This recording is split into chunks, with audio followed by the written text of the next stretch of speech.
Informasi lainnya, Saudara, KPK menanggapi keberatan dari kuasa hukum Sekretaris Jenderal Partai Demokrasi Indonesia Perjuangan atau PDIP, Hasto Kristianto, atas penyitaan ponsel ketika diperiksa sebagai saksi kasus Harun Masiku.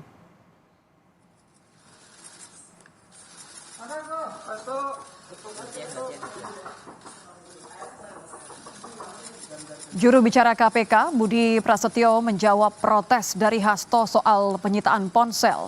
Budi mengatakan penyitaan sudah sesuai dengan prosedur dan disertai dengan surat perintah penyitaan.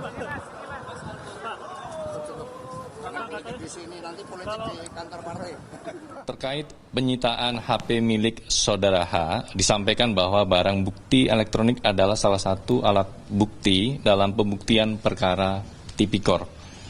Penyitaan HP milik saudara H adalah bagian dari kewenangan penyidik dalam rangka mencari bukti-bukti terjadinya peristiwa tipikor dimaksud. Penyitaan dilakukan KPK sudah sesuai dengan ketentuan yang berlaku dan disertai dengan surat perintah penyitaan. Penyidik akan mengagendakan pemeriksaan saksi H berikutnya.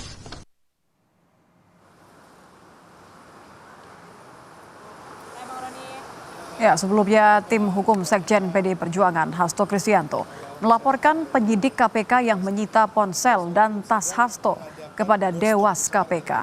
Anggota tim hukum Hasto, Roni Talapesi, menuding KPK memiliki agenda politik karena memaksakan penyitaan buku agenda Hasto yang berisi strategi dan pemetaan partai pada Pilkada 2024 mendatang.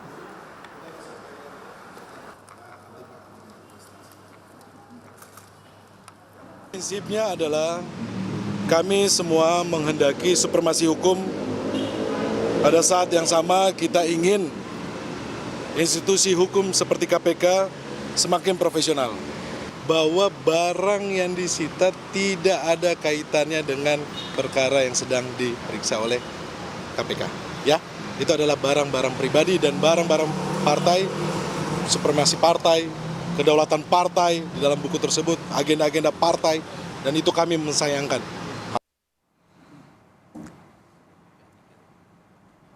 Sementara itu, Wakil Ketua KPK Alexander Marwata mengatakan pemeriksaan Sekjen PDIP Hasto Kristianto dalam upaya penangkapan ex-caleg PDIP Harun Masiku yang sudah 4 tahun buron itu sama sekali tidak ada hubungannya dengan politik.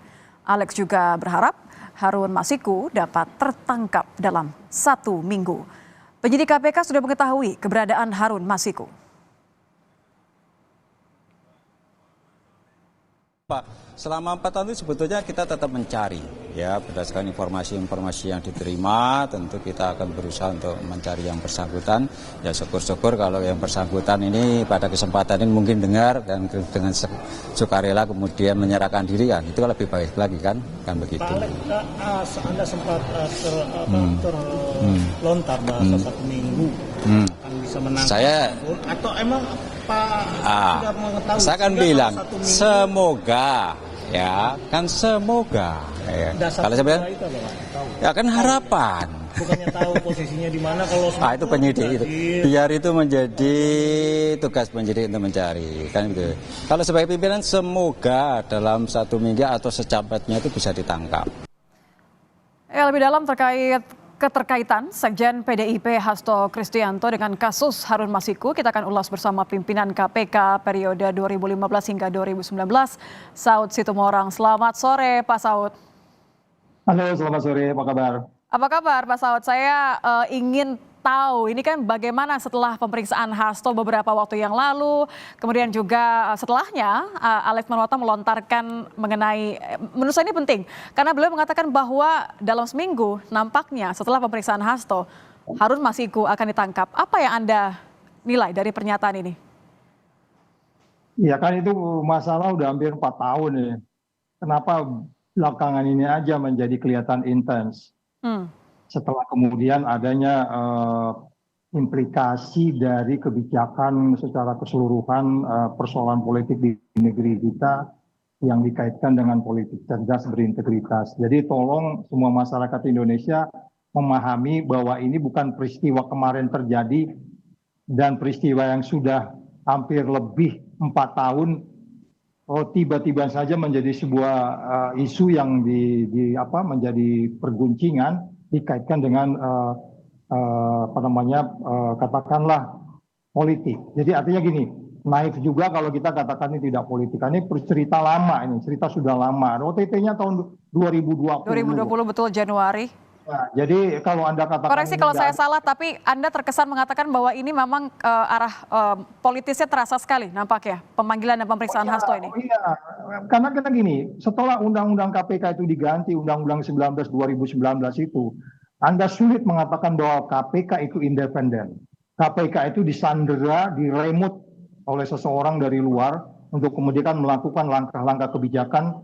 Of course pintu masuknya adalah kasus Harun Masiku, tetapi most likely analisis boleh salah, framing kita menunjukkan bahwa ini sangat naif kalau kita katakan tidak terkait dengan persoalan politik, itu pasti.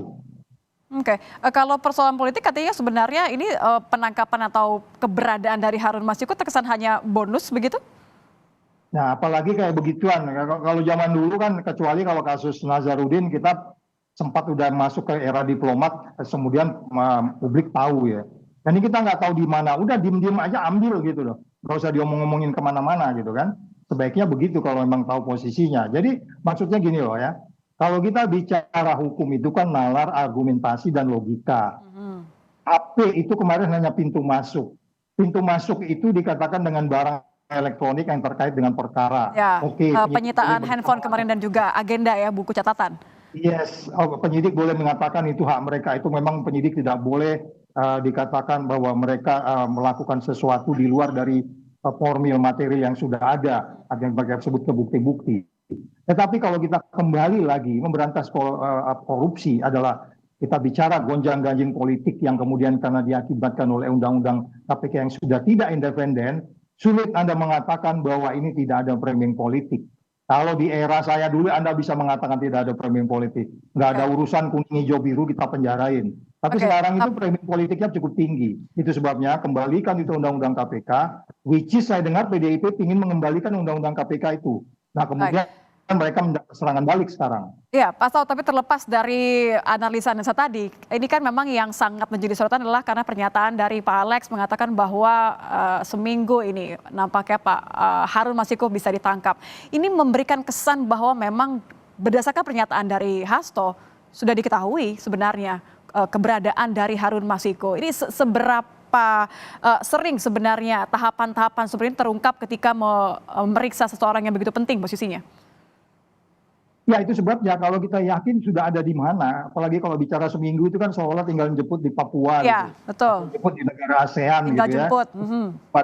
Yang gak usah diomongin udah ambil aja gitu. Tapi maksud saya ini menjadi lebih crowded, ini menjadi cloudy, ini menjadi kabur, ini menjadi penegakan hukum yang carut marut dan penegakan hukum yang tidak konsis dengan penegakan hukum yang adil, hukum yang pasti, hukum yang menimbulkan keadilan, dan itu kan jadi terganggu dengan ini. Karena bagaimanapun kalau katakanlah pintu masuk yang untuk mendapat barang putih elektronik, nggak usah nunggu dia datang ke KPK dulu terus barangnya disita juga. Udah aja datang ke rumahnya juga sekalian gitu. Kalau memang mereka sudah masuk dalam proses penyidikan. Jadi sekali lagi saya bilang tadi argumentasi nalar hukum di dua pihak ini, katakanlah pihak KPK dan pihak dari Hasto dan lawyer, ini menunjukkan bahwa PDIP, praktis PDIP karena dia sekjen partai, ini menjadi suatu bagi kita, ini pembelajaran yang dari tahun ke tahun nggak ada kemajuannya gitu. Dia menjadi lebih parah, menjadi lebih sulit, ketika kemudian undang-undang KPK itu menjadi seperti yang sekarang. Baik, tapi kalau kita kembali lagi ke penyitaan ponselnya Hasto Kristianto, Pak Saud, artinya ini memang begitu penting untuk mengetahui keberadaan dari Harun Masiku, karena kan ya Anda katakan sendiri bahwa ini kasus lama, DPO-nya sudah dari Januari 2020 begitu. Ya kalau barang bukti elektronik itu kan untuk berkomunikasi, mereka memiliki eligibility untuk mengambil itu.